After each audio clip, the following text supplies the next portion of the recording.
Well, I just did a video on gouache palettes and how to keep them clean and fresh paint, etc. Well, after doing my last video on managing your gouache palette and saving your paints, I have decided to go straight into the gouache painting that I'm going to show you today.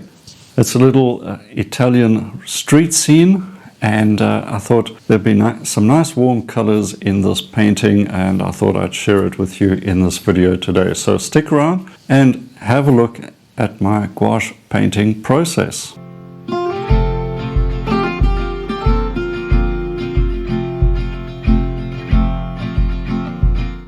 This is the attractive reference, the beautiful warm colors, and of course those amazing trees.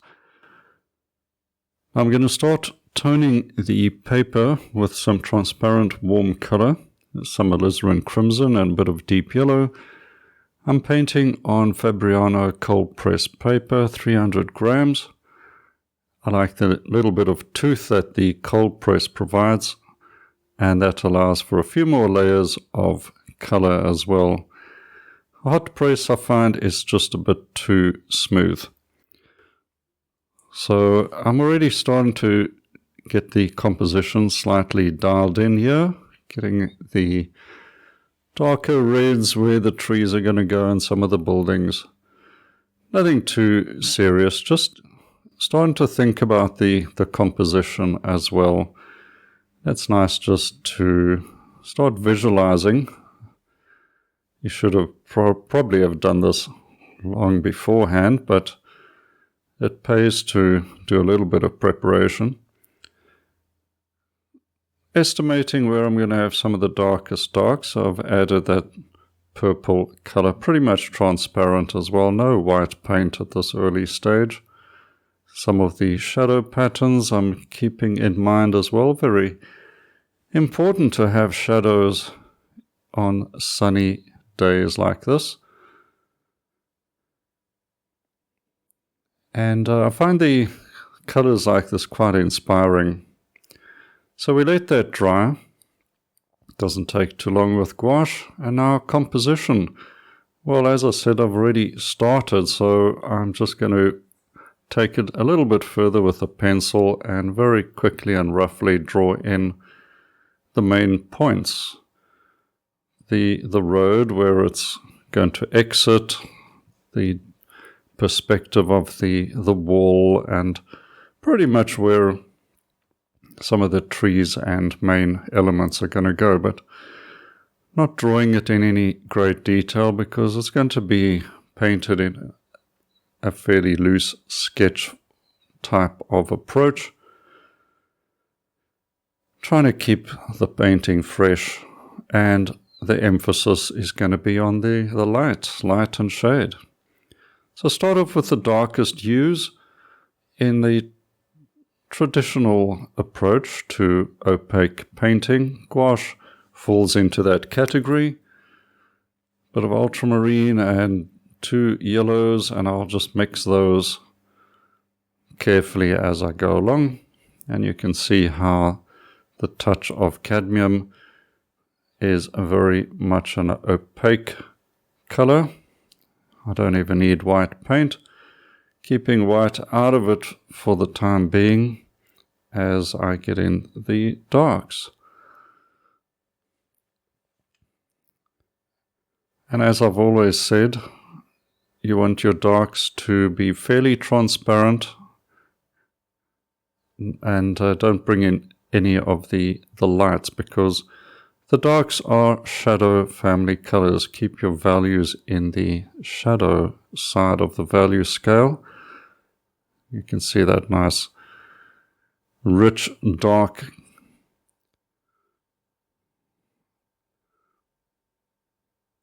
Also noting the direction of the light coming from left to right, so it pays to put those little markers in right from the start. The shadow pattern, of course, making that fairly clear as well. So these tree shapes are quite large. I think the format of this compared to the reference is encouraging me to crop in a little closer to the end of the road and then squeeze in the shapes. Now I've got those darks in, and now I'm going to go for the extreme lights, and that usually would be the sky.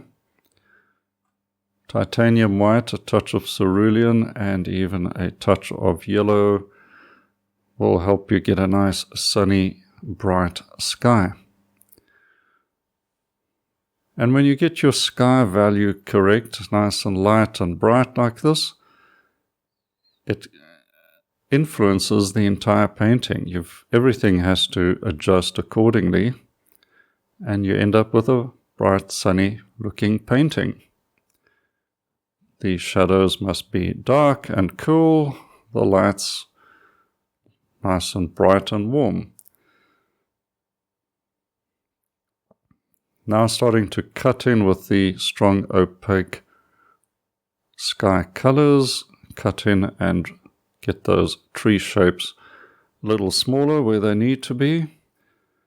And the tree shapes also become a little more interesting as I try to make them a little, let's say, a little odd looking, or perhaps like the trees have had a hard life and have got a bit of character to them.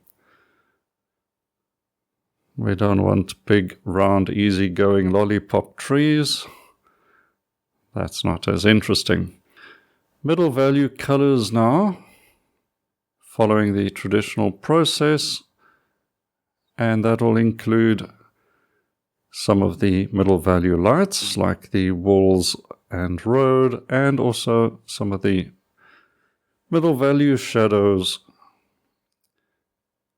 The shadows across the road not as dark as the extreme darks in the trees, for instance. But for the most part, middle values will be in sunlight in this painting.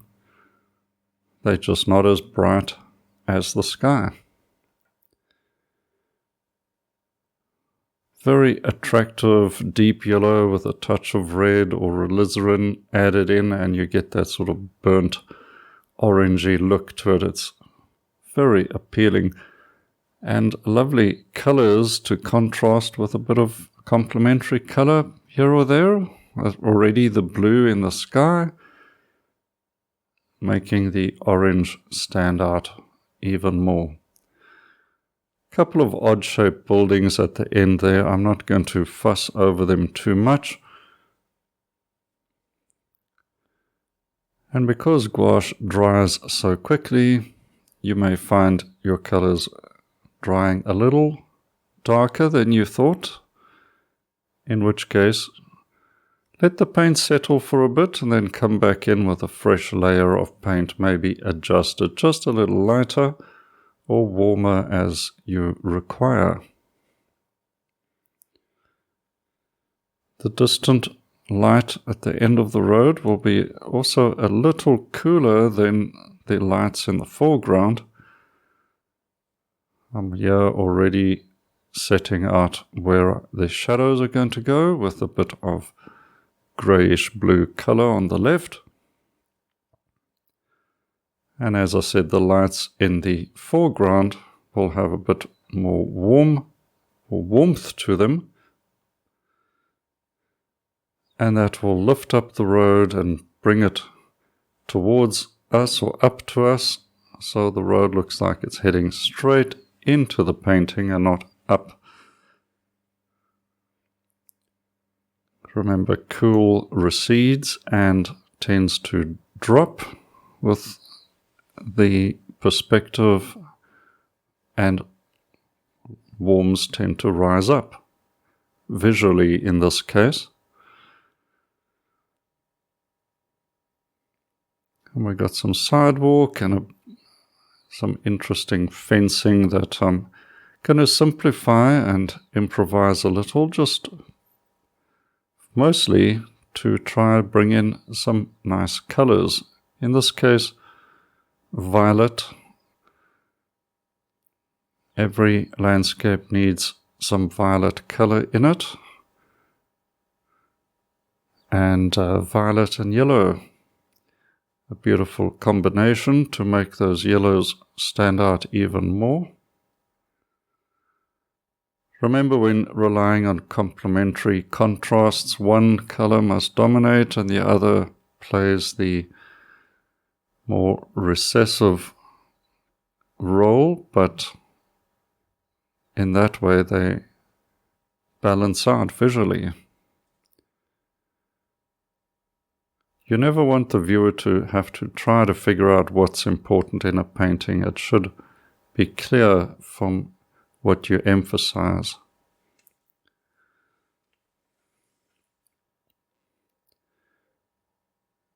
As you can see, I'm building up shapes all over both sides of the painting, and these shapes will connect up and be resolved as the painting proceeds. But at this point, you can obviously make out there's a road and there's trees, etc.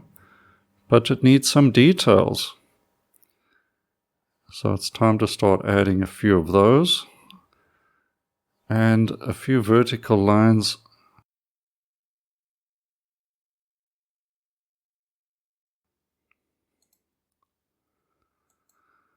Do a lot to pull a painting together. All the abstract shapes, especially if there's a lot of horizontals as well.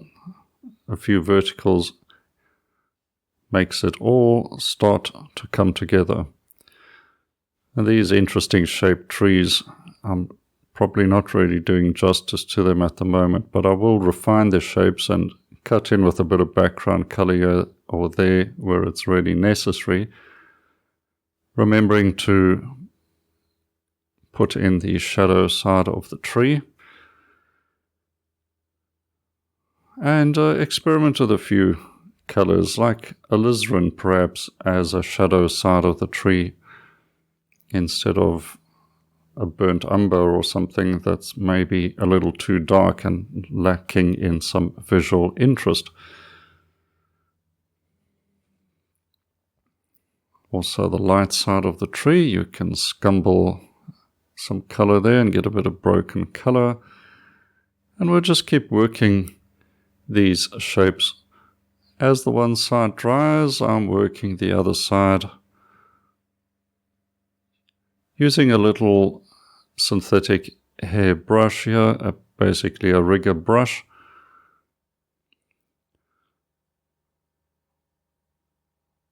With gouache paint, I use soft brushes. Any sort of watercolor brush will be suitable.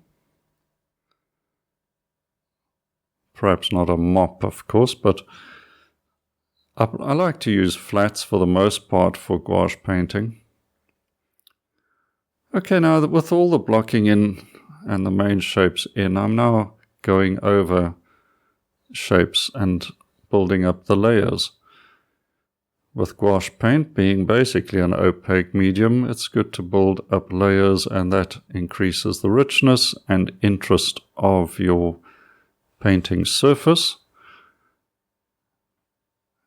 And as you start to refine shapes a little more, you get something that is perhaps more accessible for the viewer. They can figure things out. And they're little visual cues, just the fence along the top of the wall. That's a visual element that adds some interest and texture to the scene.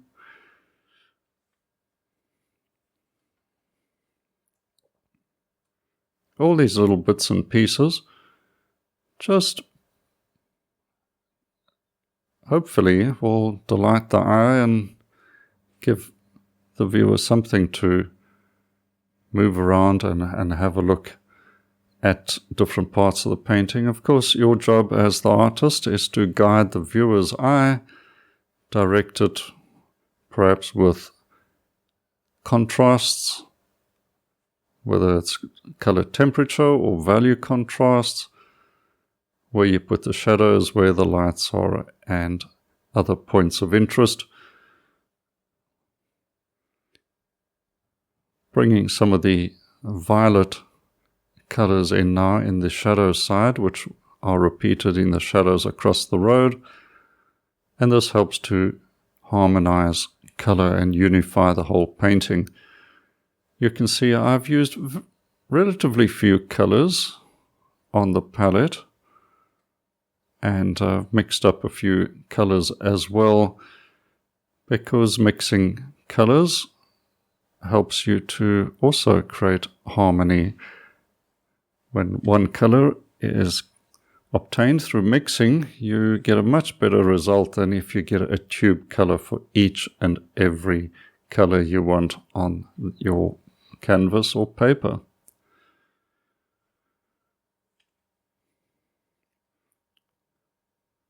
Developing the tree shapes, also getting some overlaps on the branches here or there, just to get a little bit more of what you'd expect in a natural tree. Not every branch is visible. A few highlights like this. I particularly enjoy adding highlights with gouache, but I have to be patient, and I guess that applies to any medium. You've got to earn the right to put in the highlights once you've got all the fundamentals in place, and then you can have fun.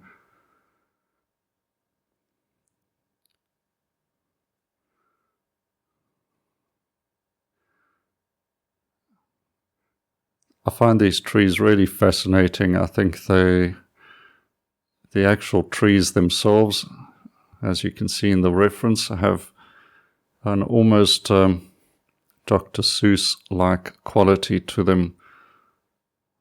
Very visually appealing. And I want the painting to capture that as well and give them a bit of a quirky appearance. So now I'm using the rigger and some of the strong lights once again to add little visual cues that the eye will pick up and give some sparkle to the painting. I'm fairly close to the conclusion of the painting, so this is the stage when I really have the fun of adding in these little highlights. Of course, you can overdo it and it can start getting out of hand, but I'd rather push those limits than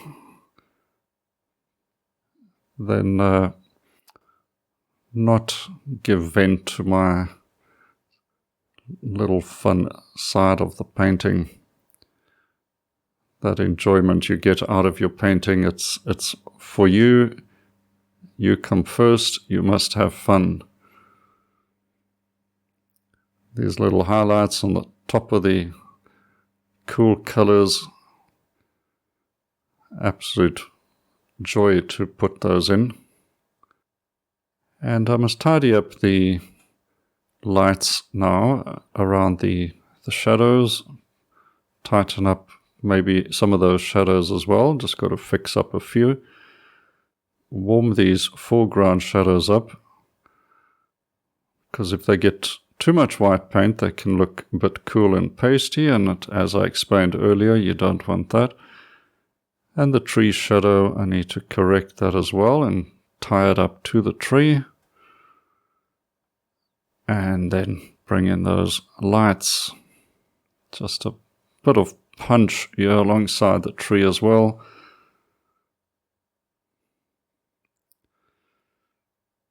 I want to brighten up the sky closer to the horizon with a little bit of yellow, blue and white, just to get that strong sort of Italian sunlight, kind of light you want to reach for your sunglasses as you start up your Ferrari and head off down the road. There's a pole at the end of the wall there. That's a perhaps just a little exaggerated, but who cares? It's going to be a nice little vertical shape. I'm going to have to bring a figure into this. I think the street looks a little bit lonely.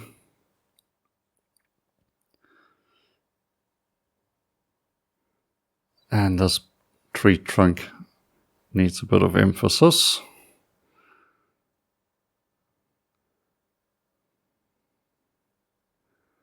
A few little dark accents.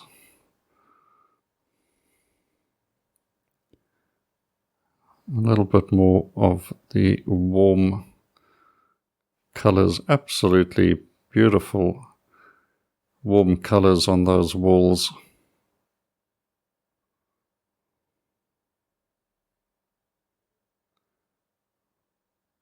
Breaking up a few shapes.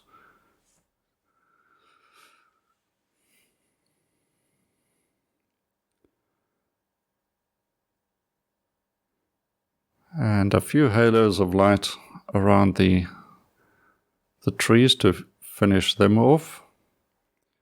All about adding a bit of sparkle, repeating that bit of scumble across the top of the wall.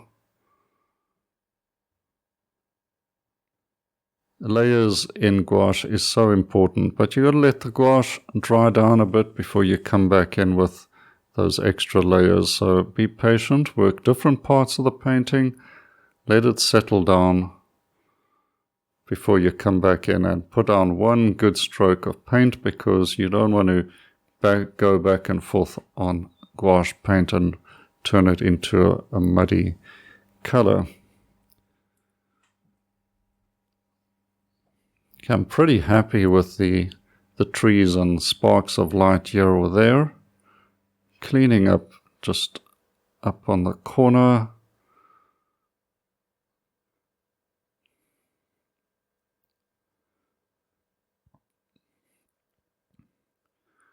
Right, let's just a very simple little figure walking along there.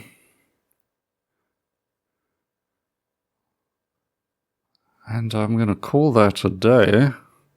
Let's get the tape off, get a nice edge, and have a final look. I enjoyed painting this, and I'm pretty pleased with the warm light in the painting, and it's a bit of a happy day in Italy.